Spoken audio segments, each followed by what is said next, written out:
సుమన్ టీవీలో మీ personal and business promotions కోసం కింది నెంబర్కి కాంటాక్ట్ చేయండి. Welcome to Suman TV. నేను విజయ్. ముఖ్యంగా విజయవాడ నగరం మునిగిపోవడానికి, వరద నీటిలో చిక్కుకోవడానికి కారణం ప్రధానంగా బుడమేరు వాగు. ఈ బుడమేరు వాగుకి దాదాపుగా 4 చోట్ల గండి పడడం వల్లే ఈ సమస్య తలెత్తిందనేది అందరికీ తెలిసినటువంటి విషయం. అయితే బుడమేరు వాగు ఎక్కడి నుంచి ఇది స్టార్ట్ అవుతుంది, ఎక్కడ ఇది కలుస్తుంది అనేటువంటి విషయాన్ని మీకు డీటెయిల్డ్గా వివరించే ప్రయత్నం చేస్తాను. ప్రస్తుతం బుడమేరు వాగు సంబంధించినటువంటి పడినటువంటి గండును పూడ్చడానికి అటు తెలుగుదేశం ప్రభుత్వం, కూటమి ప్రభుత్వం చాలా తీవ్రంగా కృషి చేస్తుంది. ఇప్పటికే మంత్రి నిమ్మల రామానాయుడు కావచ్చు, అలాగే ముఖ్యమంత్రి చంద్రబాబు నేతృత్వంలో ఈ మరమ్మతుల పనులన్నీ కూడా పూర్తిగా జరుగుతున్నాయి. అసలు ముందుగా బుడమేరు వాగు ఎలా ప్రయాణిస్తుంది అనే విషయాన్ని మీకు వివరించే ప్రయత్నం చేస్తాను. ఎస్, ఇక్కడ చూడొచ్చు మనకు మ్యాప్లో చాలా క్లియర్గా ఈ బ్లూ కలర్లో కనిపిస్తుంది కదా, ఇదే బుడమేరు వాగు. ఇది విజయవాడ పట్టణం, నగరం. ఇదంతా కూడా మనకు కనిపిస్తోంది. ఇది కృష్ణానది. అంటే ఇక్కడ మనం ఎగ్జాక్ట్గా చెప్పాలంటే ఇది ప్రకాశం బ్యారేజ్. ఇది ప్రకాశం బ్యారేజ్ ఇక్కడ ఉంటుంది. విజయవాడ నగరం ఇది. ఇక్కడ నుంచి మనకి దక్షిణం వైపుగా, అంటే విజయవాడ నగరానికి ఒక రకంగా చెప్పాలంటే ఈ సైడ్ ఇక్కడి నుంచి స్టార్ట్ అవుతుంది. అంటే కృష్ణా జిల్లాలోని మైలవరం నియోజకవర్గంలో ప్రారంభమవుతుంది, కొండల మధ్య పుడుతుంది ఈ బుడమేరు వాగు. ఇక్కడి నుంచి దాదాపుగా ఇదిగోండి, ఇక్కడి నుంచి మైలవరం నియోజకవర్గంలో ఈ ప్రాంతం నుంచి ఇది స్టార్ట్ అవుతుంది. ఇక్కడి నుంచి ఈ మైలవరం నియోజకవర్గం నుంచి ఇక్కడి నుంచి స్టార్ట్ అవుతుంది. ఒక రకంగా చెప్పాలంటే ఇది కొత్తగూడెం, అంటే తెలంగాణ ప్రాంతంలోని ఆ ప్రాంతం నుంచి ఇది స్టార్ట్ అవుతుంది. కొత్తగూడెం ఆ ప్రాంతం నుంచి మైలవరం నియోజకవర్గం మీదుగా ఇలా వస్తుంది. ఇది విజయవాడ నగరంలోని ఈ ప్రాంతానికి దగ్గరగా వస్తుంది. సో ఇక్కడ ఎగ్జాక్ట్గా మనం చూసినట్లయితే అసలు ఎక్కడ ఈ బుడమేరు వాగు గండి పడడం వల్ల ఎలా విజయవాడ ప్రాంతంలో ఉన్నటువంటి అనేక కాలనీలు ముంచెత్తిందో మీకు వివరించే ప్రయత్నం చేస్తాను. ఎస్, ఇద్దండి ఇక్కడి నుంచి వచ్చి ఇది నేరుగా, అంటే బుడమేరు వాగు నేరుగా పైనుంచి మైలవరం ఆ నియోజకవర్గ ప్రాంతం నుంచి అక్కడ పడినటువంటి ఎగువ ప్రాంతాల్లో పడినటువంటి వర్షాలతో ఇది నేరుగా విజయవాడ నగరం మీదుగా వచ్చి కృష్ణానదిలో కలిసేటువంటి పరిస్థితి. అక్కడ ఏం చేశారంటే సపరేట్గా కృష్ణానదిలో కలిసే విధంగా జనరల్గా చిన్న చిన్న వర్షాలు వచ్చినప్పుడు అది కలుస్తూ వెళ్ళిపోతుంది. అయితే కృష్ణానది ఆల్రెడీ ఉప్పొంగి ఉధృతంగా ఎప్పుడూ లేని విధంగా కూడా కృష్ణానది ప్రవాహం ఉండడంతో కృష్ణానదిలోకి నీరు పోకుండా నేరుగా దాని స్వభావాన్ని బట్టి ఇది నేరుగా ఈ వాగు ఇలా ప్రయాణిస్తూ విజయవాడ నగరం మీదుగా కొల్లేటి సరస్సులో కలుస్తుంది. ఇక్కడ చూడొచ్చు మనం గోదావరి జిల్లాలో ఉన్నటువంటి కొల్లేరు సరస్సు వరకు వెళ్తుంది.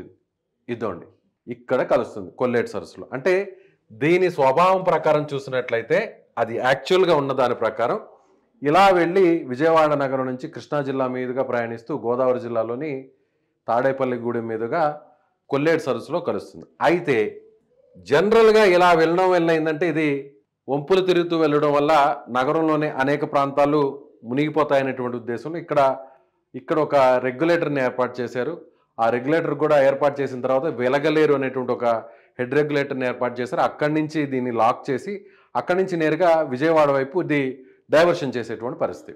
అయితే 4 చోట్ల గండి పడింది. గత ప్రభుత్వ హయాంలో గండ్లు పడినా కూడా పట్టించుకోలేదని సాక్షాత్తు ముఖ్యమంత్రి చంద్రబాబు నాయుడు గారు చెప్పారు. అయితే ఇప్పుడు ఆ గండి పడడం వల్ల ఏ ప్రాంతాలన్నీ కూడా డ్యామేజ్ అయ్యో మనం చూడొచ్చు. ఇక్కడ చూడొచ్చు మనకి ఎగ్జాక్ట్గా అజిత్ సింగ్ నగర్ పూర్తిగా మునిగిపోయింది. ఇక్కడి నుంచి ఇదిగోండి, ఇక్కడ ఈ ప్రాంతంలో గండ్లు పడడం వల్ల 4 చోట్ల ఆర్ఆర్పేట, వాంబే కాలనీ, ప్రకాష్ నగరు, అలాగే జక్కంపూడి, అలాగే పాయకాపురం, రాజీవ్ నగర్, కండ్రిగా ఈ ప్రాంతాలన్నీ కూడా పూర్తిగా మనం చూడొచ్చు. గండి పడడం వల్ల ఈ ప్రాంతాలన్నీ కూడా పూర్తిగా నీట మునిగినట్టు పరిస్థితి. ఈ బుడమేరు వాగు వల్ల, ఇక్కడ ప్రయాణిస్తున్నటువంటి ఈ బుడమేరు వాగు వల్ల ఇక్కడ గండ్లు పడడం వల్ల మొత్తం వాటర్ అంతా కూడా ఇలా వచ్చేసి ఈ ప్రాంతాన్ని అంతా కూడా ముంచెత్తింది. 4 చోట్ల గండి పడింది. మొత్తం 4 చోట్ల గండి పడింది. ఆ గండిని పూడిస్తే కానీ, అక్కడ పడినటువంటి ఆ గండిని పూడిస్తే కానీ ఈ నీటి ప్రవాహం ఈ కాలనీల మీద పడకుండా తిరిగి యథావిధిగా ఇది కృష్ణానదిలో అన్నా కలుస్తుంది, లేదంటే కొల్లేటి సరస్సులో అన్నా కలిసేటువంటి పరిస్థితి. ప్రధానంగా ఇది కృష్ణానదిలోనే కలవాల్సినటువంటి పరిస్థితి. అయితే ఇప్పుడు ఆ గండ్ని ఏపీ ప్రభుత్వం ఏ విధంగా పూడుస్తుందో, ఎంత యుద్ధ ప్రాతిపదికన ఆ మరమ్మతుల్లో ఆ పూడికలు చేస్తుందో మీకు ఒక డీటెయిల్గా వివరించే ప్రయత్నం చేస్తాను. ఇక్కడ మనం చూడొచ్చు. ముందుగా ఇవాళ ముఖ్యమంత్రి చంద్రబాబు నాయుడు గారు ఆయన ఏరియల్ వ్యూ ద్వారా అసలు పనులకు సంబంధించినటువంటి వాటిని ఆయన నేరుగా హెలికాప్టర్ ద్వారా ఆయన విజిట్ చేశారు. చూడొచ్చు చంద్రబాబు నాయుడు గారు ఆయన నేరుగా గండి పడినటువంటి ప్రాంతాలని, బుడమేరు వాకు సంబంధించినటువంటి ఎక్కడెక్కడ గండ్లు పడ్డాయో ఆ ప్రాంతాన్ని అంతా కూడా విజిట్ చేస్తున్నారు. ఆ కాలనీలన్నీ, నీట మునిగినటువంటి కాలనీలు ఇప్పుడు ప్రస్తుతం ఎలాంటి సిచ్యువేషన్లు ఉన్నాయని నేరుగా చూస్తూ ఉన్నారు. అదేవిధంగా మొత్తం 4 చోట్ల గండి పడితే 3 చోట్ల యుద్ధ ప్రాతిపదికన రేయింబౌళ్ళు కష్టపడి కూటమి ప్రభుత్వం చంద్రబాబు నేతృత్వంలో అక్కడ గండ్లు పూడ్చినటువంటి పరిస్థితి. అయితే ఒక్క చోట మాత్రం గండి పూడ్చలేనటువంటి పరిస్థితి. ఎందుకంటే ప్రవాహం కొనసాగుతూ ఉంది, ఇంకా నీటి ఉధృతి ఏమాత్రం తగ్గలేదు. కాబట్టి ఆర్మీని రంగంలోకి దింపారు. ఇక్కడ మనం టీడీపీ ప్రభుత్వం, ముఖ్యంగా ఏపీ ప్రభుత్వం ఏ విధంగా గండిని పూడుస్తుందో మనకి వచ్చినటువంటి ఆ విజువల్స్ ద్వారా మీకు వివరించే ప్రయత్నం చేస్తాను. ఈ గండిని ఈ విధంగా దెబ్బతిన్నటువంటి గండిని చూడండి. ఆ గండి పడిన చోట ఏ విధంగా ప్రొక్లైన్స్, భారీ భారీ యంత్రాలు, వాహనాలు, ట్రక్స్ ద్వారా అక్కడ గండిని పూడ్చేటువంటి ప్రయత్నాన్ని జరుగుతోంది. చూడండి, ఇక్కడ చూడండి. నిమ్మల రామానాయుడు ఆయన దాదాపు 4 రోజుల నుంచి అక్కడే ఉన్నారు. అక్కడే రేయింబవళ్ళు కష్టపడుతూ రాత్రి పగులు అన్న తేడా లేకుండా ఆయన నేరుగా స్వయంగా అక్కడే ఉండి తిష్ట వేసి మరి ఆయన ఆ గండ్లను పూడుస్తున్నటువంటి పరిస్థితి. చూడండి, ఇదంతా గండిపడి, ఆ గండిపడిన ప్రాంతం నుంచి వాటర్ అంతా కూడా విజయవాడ ప్రాంతంలోని అనేక కాలనీని ముంచెత్తేసినటువంటి పరిస్థితి. చూడొచ్చు, మనకు ఆ ఏరియల్ వ్యూ ద్వారా క్లియర్గా మీకు వివరించే ప్రయత్నం చేస్తున్నాం. అక్కడి నుంచి వచ్చినటువంటి ఆ దృశ్యాలు మనకి చాలా స్పష్టంగా అక్కడ పరిస్థితిని వివరిస్తున్నాయి. ఇక్కడ చూడవచ్చు, ఇలా పూర్తిగా కొట్టుకుపోయింది. అంటే ఇది వాగు, యాక్చువల్గా ఉన్నటువంటి బుడమేరు వాగు. ఇక్కడి నుంచి గండి పడిపోయింది. చూడండి ఏ స్థాయిలో గండి పడింది. ఇక్కడి నుంచి అక్కడ వరకు కలుపుకుంటూ వెళ్ళాలి. చూస్తున్నారుగా, ఇది ఎగ్జాక్ట్గా బుడమేరు వాగు. ఇప్పుడు అర్థమవుతుందా మీకు?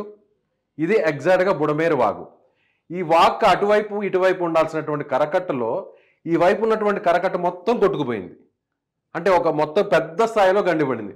కాబట్టి ఇటువైపు వెళ్ళాల్సినటువంటి నీరంతా ఇలా ఈ కరకట్ట తెగిపోవడంతో, గండిపడడంతో ఊర్ల మీదకి వచ్చేసింది వాటర్ అంతా. అలా ఊర్ల మీదకి రావడంతో విజయవాడ నగరంలోని దాదాపు అనేక కాలనీలు మునిగిపోయినటువంటి పరిస్థితి. సో ఇప్పుడు ఆ గండిని పూడిస్తే కానీ, ఎందుకంటే ఇంకా కూడా బుడమేరు వాగులో వరద కొనసాగుతూనే ఉంది, పైనుంచి వర్షాలు పడుతూనే ఉన్నాయి, ఇంకా కూడా అల్పపీడనం ఏర్పడుతుంది, తుఫాను కూడా రాబోతుంది, మళ్ళీ కూడా వర్షాలు రాబోతున్నాయని వాతావరణ శాఖ చెప్తుంది. కాబట్టి ఈ గండ్లను పూడిస్తే తప్ప తిరిగి మామూలు పొజిషన్కి అక్కడ ఉన్నటువంటి ఏరియాలు వచ్చేటువంటి పరిస్థితి లేదు. కాబట్టి ఎక్కడైతే పొరపాటు జరిగిందో, గత ప్రభుత్వంలో ఎక్కడైతే పొరపాటు జరిగిందో ఆ పొరపాటును మళ్ళీ రిపీట్ కానియకుండా ప్రస్తుతం ఉన్నటువంటి ప్రభుత్వం వెంటనే గండ్లను పూడ్చేటువంటి ప్రక్రియను స్టార్ట్ చేసింది. దాదాపుగా 4 రోజుల నుంచి కూడా అక్కడ మంత్రి నిమ్మల రామానాయుడు గారు కావచ్చు, అలాగే ముఖ్యమంత్రి సంబంధించినటువంటి వారి టీం కావచ్చు, వీరందరూ కూడా ఆ గండిని పూరుస్తున్నారు. అయితే 4 చోట్ల గండి పడడంతో 3 చోట్ల అయితే మాత్రం ప్రభుత్వం వల్ల, మన దగ్గర ఉన్నటువంటి యంత్రాంగం వల్ల అయింది. కానీ పెద్ద గండి ఒక చోట పడడం వల్ల ఆర్మీ రంగంలోకి దిగింది. ఇవాళ ఉదయం నుంచి కూడా ఆర్మీకి సంబంధించినటువంటి సిబ్బంది ఈ గండిని పూడ్చేటువంటి ప్రయత్నం అయితే చేస్తున్నారు. చూడొచ్చు, ఇక్కడ ఎగ్జాక్ట్గా మనం చూడొచ్చు. ఇదోండి, ఇలా ఈ వాటర్ అంతా వెళ్ళిపోవడం వల్ల ఇదోండి ఇక్కడంతా మనకి వాటర్ చేరిపోయింది. ఈ కెనాల్ నుంచి మళ్ళీ ఒకసారి మీకు డీటెయిల్గా వివరిస్తాను, చూద్దాం. ఇది వాగు, ఇది బుడమేరు వాగు. ఇలా మామూలుగా వాగు సాధారణంగా భారీ వర్షాలు వచ్చినా కూడా ఈ వాగు ఇలా వెళ్ళిపోతుంది. ఆ డైవర్షన్ ఛానల్ ద్వారా కృష్ణానదిలో కలిసిపోతుంది. దాన్ని చూడండి.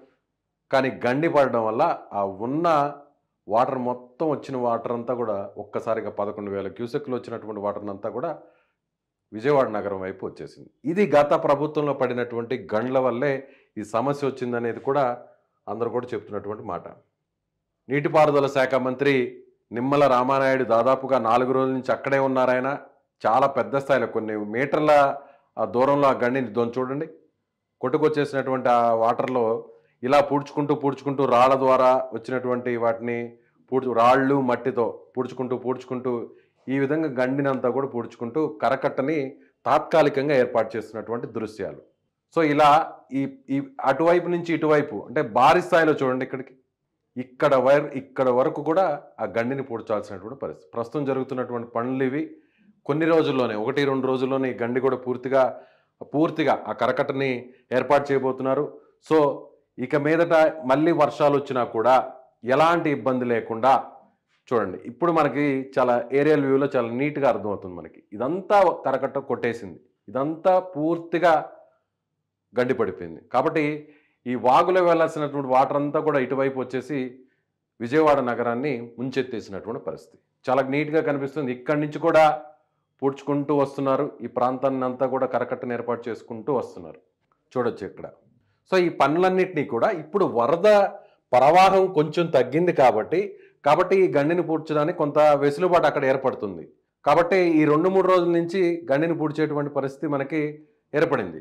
గత 3-4 రోజుల కిందట ఎక్కడా కూడా ఏ మాత్రం కనిపించినటువంటి పరిస్థితి, మొత్తం వరద అంతా కూడా ఈ ప్రాంతాన్ని అంతా కూడా పూర్తిగా నింపేసినటువంటి పరిస్థితి. అయితే ఇప్పుడు ఆర్మీ కూడా సహాయం అందించడం, ఆర్మీ కూడా రంగంలోకి దిగడంతో బుడమేరు వాగు సంబంధించినటువంటి గండి మరమ్మతుల పనులు పూర్తిగా మరొక 2 రోజుల్లో పూర్తి కాబోతున్నాయి. సో ఇంకా కూడా ఒకవేళ వరద మళ్ళీ వచ్చినా కూడా ఇబ్బంది లేని విధంగా అక్కడ మరమ్మతులు చేస్తున్నారు, అక్కడ తాత్కాలికంగా కరకట్టను ఏర్పాటు చేస్తున్నారు. ఆ గండ్లను పూర్తి చేసి మళ్ళీ విజయవాడ నగరాన్ని వరద ముంచెత్తకుండా కూడా, మళ్ళీ అలాంటి అపాయం రాకుండా కూడా ఇప్పటికే ఏపీ ప్రభుత్వం అన్ని రకాల చర్యలు అయితే తీసుకుంటుంది. కెమెరామెన్ విజయ్తో సుమన్ టీవీ, విజయ్, హైదరాబాద్ నుంచి.